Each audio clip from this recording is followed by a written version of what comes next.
میں ایک حدیث پاک پڑھن لگا جے کسی نو آندی نا جڑے سانو روک دین تے او آ جائے تے میں او تے جوتیاں پالش کراں بندے نو آوے کولو واللہ محمد میں جتنے منڈے دے نکاح پڑھائے ہوڑ منڈے مینوں صحیح ایس جمعے نو میں پڑھایا مسجد تے ان منڈے نو پتہ سی استاد نے چنڈ مار دینی وہ پورا کلمہ یاد کر کے آیا لا الہ الا اللہ محمد الرسول اللہ کئی محمد رسول اللہ کئی محمد رسول اللہ. جس قوم کے بچوں کو پہلا کلمہ بھی سیدھا نہ آتا وہ کیبلوں پر بیٹھ کر تبصرے کرتے تسی اس پتر دیتے نے اسلام نو 70 زخم لگے ہوئے سن حضرت جی میدان احد صحابہ نو سر پھٹے ہوئے تھے بازو شل ہوئے سن. حضور نے فرمایا سویرے پھر چلیے اجے پٹی بھی نہیں سی کی تھی کسی صحابی نے بھی نہیں کیا حضور زخمہ تے پٹی تو بنن دو انہوں نے کہا چلیے جناب چلیے پھر کی کر کار بیٹھ کے دین نہیں بچتا.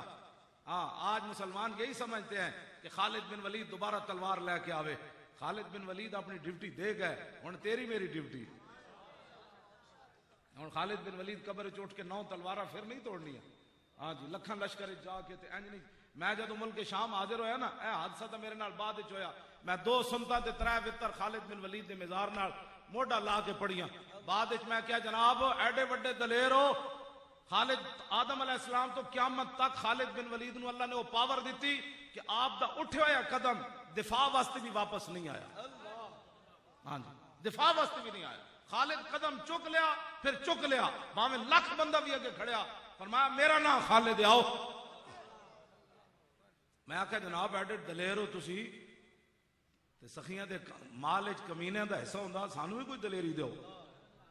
اے میں جڑی دلیری والی گلاں کرنا میں خالد بن ولید کو مانگ کے لے آیا. میں بھی نہیں مانگ کے لے آیا.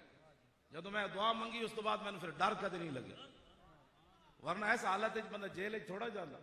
میں جیل وچ اس حالت وچ بھی ہتکڑیاں میں اندر بھی لائی رکھیاں پیچھے انہوں نے آرڈر سی مولوی نو اتنا تنگ کرو کہ اندر توبہ کرے. میں کہا بچے لگ دے ہوئے بھی تھوڑا لبیک لبیک یا رسول اللہ لبیک لبیک